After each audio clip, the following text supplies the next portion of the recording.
U.S. soccer is trying to help college soccer. Brooks, tell me a little bit about what's happening with U.S. soccer putting this white paper out recently and how they plan on helping the game of college soccer. Because as we know, over the last 10 to 12 years, college soccer has become a secondary tier, essentially, right? In a lot of people's minds, they think if you're a really good player at 14, 15, 16, 17, college soccer may not be the right option for you, may not be the right path. The right path could be the pro, USL 1, USL 2, USL Championship if you're good enough. That could be where you can get to the top level, earn some money, and maybe get to the MLS if you're good enough. College soccer is taking a back seat. What's U.S. soccer trying to do here to really change things? Yeah, so it's been talked about. This has all been started by it first started all this stuff with the college coaches. It was very much Sasso Swarovski at University of Maryland, who's been a big proponent of change. And this isn't just recent. This has been 5, 8 years, 10 years. Like, they've been really trying to change it because they want to move more towards what the pro game's like. The college game represents some of what the pro game is, but not everything, meaning the time when you play between matches, and again, listen, EPL gets like that where you play you have a 3-day break and you're on the turnaround, you're on a quick turnaround, whatever. But early on in the season, a lot of these teams before Champions League starts, you play on a Saturday, you wait till next Saturday to play. There's rest time in between and all that stuff. But it's not just about this proposal or these white papers and everything and this board, this committee of 17 people. This is about academics, so kids not missing class. This is about cutting costs, so there's more regional conferences and matches rather than this craziness of Stanford flying all the way to Carolina to play North Carolina or Duke from across the country because their football program joined the ACC. And this is what it's about. This is about making it, keeping college soccer around, changing it so it fits more of the pro game, but also making sure that it's manageable to manage cost-wise and everything. So essentially, what they want to do is there's a bunch of different people on this committee. There's presidents. So the University of Maryland president is on there. Actually, his son played at the University of Maryland on the men's soccer program. He's actually playing overseas. That's Donovan Pines. That's his son, the president's son. And then I know the Penn State, from what I've heard from friends, the Penn State athletic director is a very big advocate of this, to switch the 2-semester season. So essentially what would happen, and then there's like sponsor from Coca-Cola on there because they're going to need sponsors to sponsor this, and USL and MLS have a representative, so they have a say and stuff too. And then JT Bastion is the guy from US Soccer that's heading this up. So, but what essentially they want to happen is they want a 2-semester season to run from August till end of April, beginning of May. Because currently it's just August to the first week of December, second week of December, essentially. Pretty much. That's it. It's just it's a tight window. It's a 3.5, 4-month window. Yeah, you fit the regular season, your conference tournament, and the NCAA tournament. And then the rest of it, in the spring, you're just playing spring games, which don't really count for anything. They're meaningless, You go play summer ball with a team back at your hometown or whatever, or stick around campus. Mm-hmm. So what they want to do is they want to make it essentially two full semesters. They want to take it and make it a longer season. Yeah, but you'd have 2 months off in the middle of the winter. So you'd have obviously that you'd have probably play in November, then you'd have like December, January off, then or you pick up, mid to later February. Which, listen, I get it if you're like Wisconsin or whatever, and maybe there's some brutal snow or whatever, but like there are leagues in Europe that play in brutal weather that still play outside. You know what I'm saying? Like, and you can obviously make the schedule so teams like that don't have to. Wisconsin's got to go travel to, the Indiana or something or whatever. Or they use an indoor facility because they have such great, big football indoor facilities now that can probably, they can make a pitch on that and, mine it and everything. So, but what this is going to do, though, they have proposed is you won't see the typical ACC Big Ten anymore. You're going to see, different. Your conference could be comprised of Michigan, Michigan State, Western Michigan, Detroit Mercy, Oakland, Bowling Green. Maybe you throw Notre Dame in there, and more, people that are within driving distance to save money, so you're not flying to places. Now you'll probably still have your non-conference games, obviously. Like you may play, you may want to play in Maryland. You may want to, West Coast team may want to come over or whatever. But it's to cut travel costs down. It's to cut travel costs, and by doing the regional leagues, you will keep you will keep probably most of the smaller schools in. You will not exclude them, because that was the big thing, is they want to create the super league at the beginning, and it was only these conferences and yada yada yada. So so it's to include everyone that wants to be included, the small schools. Sure. And then the interesting fact that I've read as well is that there could be something where it's like two-tiered, where like there's a promotion relegation type of thing, where like you have exactly. But all it would lead to, though, is you would play an NCAA tournament. It'd be more expanded. It would be a little more expanded, but the tier 2 teams can play their way into the NCAA tournament depending on where they finish. They have all these interesting ideas. So I like it because it's expanded to 2 semesters. It's a different style. You want to stay up in the first division. You don't want to move down. Sure. So there's a little bit of pressure there you get from like the actual pro game, whether you play in Europe and and potentially USL when they have promotion relegation. And then you have that, MLS-esque, USL playoff at the end of the tournament. Does these proposed changes, let's say they go into effect, so we have two semesters, they played for 6 to 8 months, whatever it is.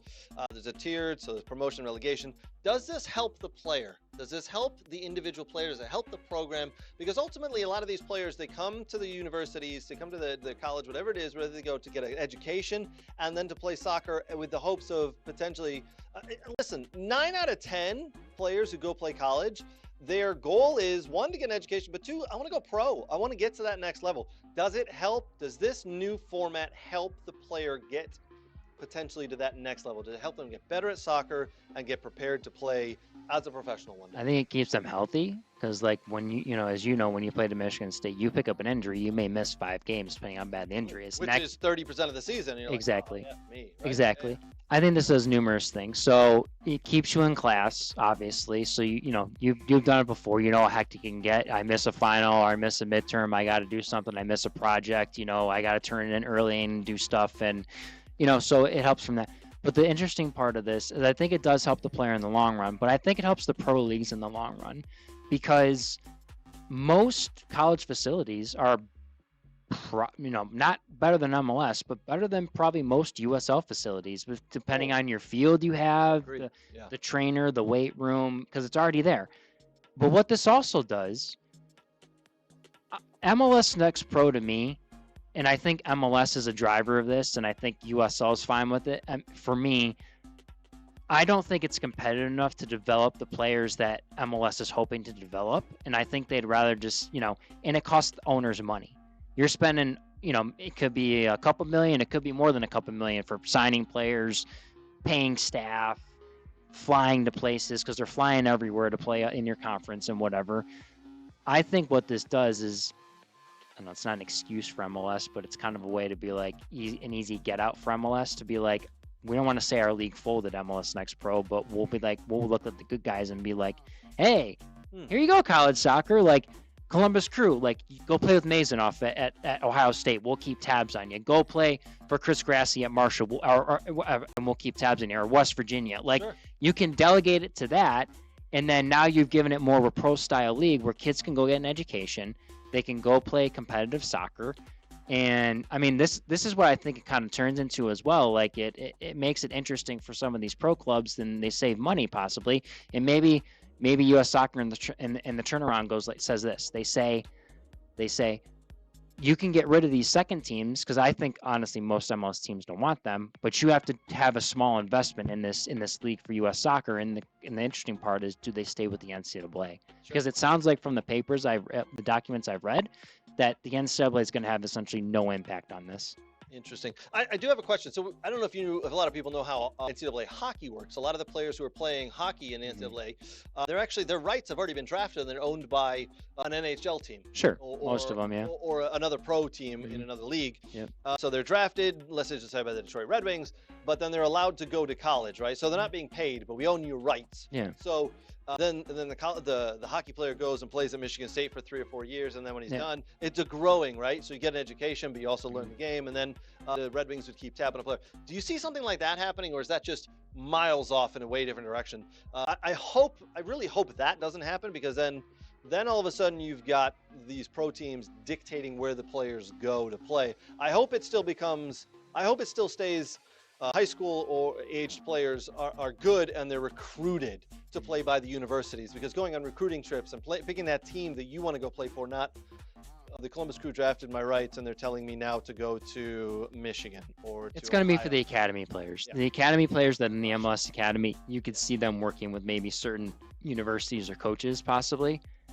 Okay. But like, listen, like the MLS draft right now, if you're an underclassman and you're not affiliated with an MLS academy, when you're drafted as a sophomore, it's the same thing. They hold your right. An MLS club holds your rights for 2 years. That rule changed a few years ago. So it's like hockey in that respect. But I think with the MLS academies, like I said, Columbus could work with the local ones. You know what I mean? Like, because they can keep tabs on me. You're not far. You know, we can see you. You know, or maybe they go to a school that you know they're going to play close to where they are, where they're located. So yeah, like, I mean, it could be dictated that way by some MLS clubs, like, hey, we're just going to work with you. But maybe it's not. I don't know. There's a lot more. This is all speculation. This is not 100% sold. I mean, this committee needs to talk to these conferences, these presidents, to see if they're bought in on it. You know, we're several years out from this action. I don't think it's several years. They want to move quickly on it. We're 2 to 3 years minimum. I think it's sooner than that. It won't be next year, but I think it's after. I think it's 2027. They want to start. I think you'll have half the schools will hold out and say we need to do our own analysis. I think you're minimum 2 years away from even really having a vote for it. But trust me, I think it's better for the players. I 100% agree about changing the length of the season. It needs to be 6 to 7 months. It has to be. Let the player actually develop and play. You're not doing much in 3 months, trust me. No, you're not even doing much in training. You're going right. You're starting to prepare for the next game. You don't really recover. You know, you do some type of recovery, but you don't get the full 48 hours you need to recover. And I really like the fact that it'll cut down on some of the traveling. Like Michigan State right now has to travel out to like Penn State, Maryland, Rutgers, out to UCLA, Washington sometimes. They're all over the country. And the amount of money is ridiculous. So, Brooks, I think we can delve into this a little bit more at another stage here, because I think once we start to understand it and then we start to put together how it's going to change compared to what we have now, I think we can delve into it a lot more. I think it's a great topic. I like the way U.S. Soccer is handling this. I just hope U.S. Soccer has the best interest of the players at heart, because that's what it comes down to. They're student athletes. Student athletes. I was a student and then an athlete, even though while I was there, I was like, no, I'm an athlete. No, I am so glad I got an education.